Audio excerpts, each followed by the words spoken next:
প্রতিপক্ষের তালিকায় বাফুফে আছে নতুনত্ব। বাংলাদেশের থেকে ৭২ ধাপে এগিয়ে থাকা ভিয়েতনামের বিপক্ষে খেলবে বাংলাদেশ।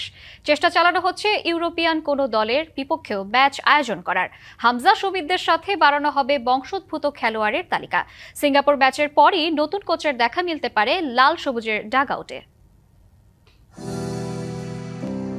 শরীরের নাম মহাশয়, যাহা সহবে তাহাই সয়। বহুল প্রচলিত বাক্যটা মেলাতে পারেন যে কোনো পেশাদার খেলার সাথে। যত চাপ নেবে তত ভালো খেলবে, আর চাপের জন্য দরকার নামে ভারে এগিয়ে থাকা কোনো প্রতিপক্ষ। আর সেদিক বিবেচনায় বাফুফে ভাবছে র্যাঙ্কিংয়ে এগিয়ে থাকা দলগুলোর বিপক্ষে খেলা আয়োজন করতে। এতে সামর্থ্যের ক্রস চেকটা অন্তত হবে।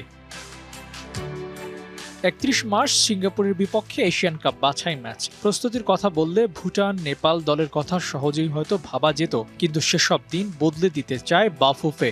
ভিয়েতনামের মতো টপ ক্লাস ও র্যাঙ্কিংয়ে ১০৮ নম্বরে থাকা প্রতিপক্ষের বিপক্ষে ২৬ মার্চ ম্যাচ খেলবে বাংলাদেশ। এছাড়াও ফিফা উইন্ডো ব্যবহার করে ইউরোপের কোনো এক দলের বিপক্ষে হামজাদের খেলানোর কথা ভাবছে বাফুফে। যে ভিয়েতনামকে আমরা প্রেফার করছি এবং খুব স্বাভাবিক, এটা ভিয়েতনাম তো অনেক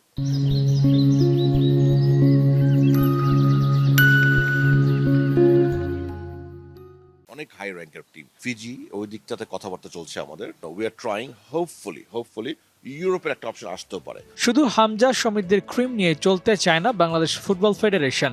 নতুন তারকাও ভেড়াতে চায় তারা। জাতীয় দলের সাথে ভাবনায় আছে বয়স ভিত্তিক দলও। আসতে যাচ্ছে আরও ৫ বংশোদ্ভূত ফুটবলার। তবে আমি ৫টা প্লেয়ারকে নিয়ে কাজ করছি, এটা বললাম যে তার মধ্যে ২ জন সিনিয়র ন্যাশনাল টিমের জন্য আর ৩ জন আপনার ইউথ টিমের জন্য। বাট তারা যদি ভালো করে দেয়, always have chance to move on. But আমি ৫ জনকে নিয়ে কাজ করি। প্রতিপক্ষের তালিকায় বড় নাম, নতুন প্লেয়ার দলে ফেরানো, এসবেই থেমে নেই বাফুফে। ভাবনায় কোচ পরিবর্তনও। হাভিয়ের ক্যাভ্রেরার সময় শেষ হতে চলছে, তাই নতুন কোচ নিয়োগেও ভাবছে federation.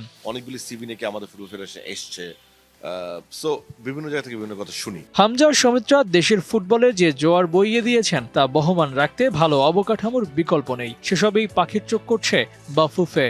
Abu Naim, DBC news, Dhaka.